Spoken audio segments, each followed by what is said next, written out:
ప్రధానంగా ప్రత్యేకించి ఈ రాష్ట్రంలో ఫోర్త్ ఎస్టేట్గా 4వ పిల్లర్గా పనిచేస్తున్నటువంటి ప్రింట్ మీడియా ఎలక్ట్రానిక్ మీడియా మిత్రులకు ప్రధానమైనటువంటి సమస్యల గురించి రాంబాబు అన్న గారు నిరాహార దీక్ష చేస్తున్నారు.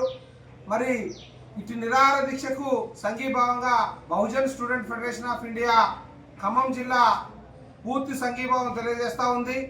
ఈరోజు ప్రభుత్వం వారు అనేక సంవత్సరాలుగా వారు ఇచ్చినటువంటి వాగ్దానాలను తుంగలో దొక్కుతూ వారి ఆశలను నడియాశలుగా చేస్తూ కనీసం నీడ లేకుండా విలేకరు మిత్రుల్ని మోసపెడుతున్నటువంటి ప్రభుత్వాలు కోకొల్లలుగా చూస్తూనే వస్తూ ఉన్నాం. మరి ప్రభుత్వం వారు అలాట్మెంట్ చేసినటువంటి 23 ఎకరాల భూమిని అర్హులైనటువంటి విలేకరులందరికీ పంచకుండా కాలయాపన చేస్తూ ఇంత విలువ కలిగినటువంటి భూములను ఈ యొక్క విలేకరు సోదరులకు ఇస్తే వాళ్ళు ఎక్కడా బాగుపడతారు అనే ఉద్దేశంతో అంత విలువైన భూములను ఇవ్వటం ఇష్టం లేక ఇవాళ ప్రభుత్వాలు జాప్యం చేస్తూ ఉన్నాయి. భూములు ఒకటే కాదు, అనేక విధాలుగా విలేకరులు అనేక సమస్యలు ఎదుర్కొంటా ఉన్నారు. ఇవాళ పిల్లలు చదువుల విషయంలో విలేకరులు ఇబ్బంది పడతా ఉన్నారు. హాస్పిటల్ విషయంలో విలేకరులు ఇబ్బంది పడుతున్నారు. కనీసం అక్రిడేషన్ కార్డులను సర్క్యులేషన్ అనే పేరుతోని ఉన్న అక్రిడేషన్ కార్డులను తీసేసి మరి కొత్త అక్రిడేషన్ ఇవ్వడానికి సర్క్యులేషన్ అనే పేరుతో కుంటి సాకుతో ఈ ప్రభుత్వం జర్నలిస్టులని అక్రిడేషన్ కార్డులు ఇవ్వకుండా కాలయాపన చేసుకుంటూ స్టిక్కర్ల మీద స్టిక్కర్లు వేస్తూ దీన్ని కొనసాగింపుస్తూ విలేకరు సోదరుల్ని మోసానికి గురి చేస్తున్నటువంటి పరిస్థితి కనబడతా ఉంది.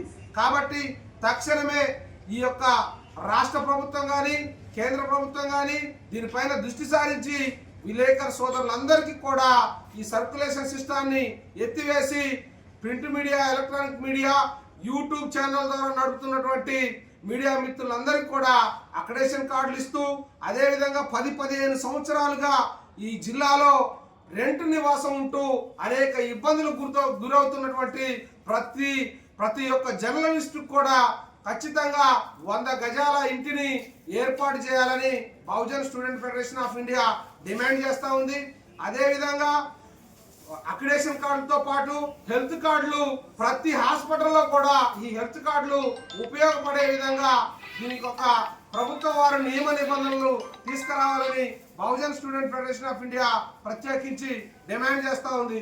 మిత్రులారా, ఇక్కడి నుంచి అయినా సరే ఈ రాంబాబు అన్న గారు చేస్తున్నటువంటి ఈ నిరాహార దీక్ష రేపు ఆమరణ నిరాహార దీక్షగా దీన్ని ఉధృతం చేసి ప్రభుత్వాలు మెడలు వంచి ఖచ్చితంగా రాష్ట్రంలో ఉన్నటువంటి అందరి జర్నలిస్టులకి న్యాయం జరిగేంత వరకు ఈ ఖమ్మం జిల్లా ఉద్యమాల పుట్టిగడ్డ శ్రీకారం చుట్టిందని ఈ సందర్భంగా మీకు తెలియజేస్తున్నాను. మిత్రులారా, జై భీమ్.